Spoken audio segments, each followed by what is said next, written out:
War રૂકવા દી પાપા, war રૂકવા દી પાપા. અરે સાહેબ, હવે તો હદ થાય છે. સોશિયલ મીડિયાના શૂરવીરો અને આઈટી સેલના નમૂનાઓ ગપ્પા મારવામાં તો ગમે એનો રેકોર્ડ તોડ નાખે. ઓલિમ્પિકમાં આ બધાને ગોલ્ડ મેડલ મળે. હવે જે વિડીયોની સાથે ભારતને હાણ હુથકનું સંબંધ નથી, એ વિડીયો બતાવીને મોદીજીની તાકાત છે, મોદીજીની તાકાત છે એવું કઈ અને જનતાને ઉલ્લુ બનાવવાનું આખું એક કારખાનું ખોલ્યું હોય ને એવા સીન જોવા મળે. હાલમાં સોશિયલ મીડિયામાં એક વિડીયો જોરશોરથી વાયરલ થઈ રહ્યો છે. દાવો એવો કરવામાં આવી રહ્યો છે કે ભાઈ યુદ્ધમાં ફસાયેલા જે ભારતીયો છે ને એને લેવા ગયેલા પ્લેનને અમેરિકન આર્મી સુરક્ષા આપી રહી છે. વાહ ભાઈ વાહ, વાહ ભાઈ વાહ. હવે તો પાછા વળો, કંઈક તો બાકી રાખો. આ વિડીયો જોઈને જે ખરેખર સમજદાર હે ને એ લોકો તો એવું જ કે હું કઈ ગાંડો નથી રે, હું કઈ ગેલો નથી રે. હવે જે આ વિડીયો વાયરલ કર્યો હોય ને એની જો ખરેખર તમે તપાસ કરો ને તો આ વિડીયો છે ગત ફેબ્રુઆરીનો. મિલાન વિન્ટર ઓલિમ્પિક પૂરો કરી અને જ્યારે રોયલ એરલાઇન્સના પ્લેનમાં નેધરલેન્ડના ખેલાડીઓ પોતાના વતન પાછા ફરી રહ્યા હતા ને ત્યારે રોયલ નેધરલેન્ડ એરફોર્સે તેને સલામી આપી હતી અને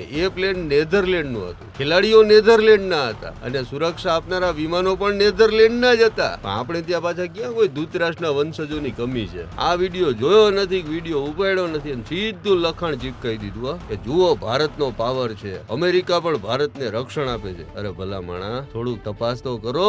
બાકી ખોટા સમાચાર હશે એની તો અમે તપાસ કરીશું જ. ત્યારે આવા ખોટા સમાચારો ફેલાવનારને ઉપડી જવાની છે સૂળ, કેમ કે આવા સમાચારોનો પર્દાફાશ કરશે આપ સૌ કોઈનું ચહીતું ત્રિશુલ ન્યૂઝ.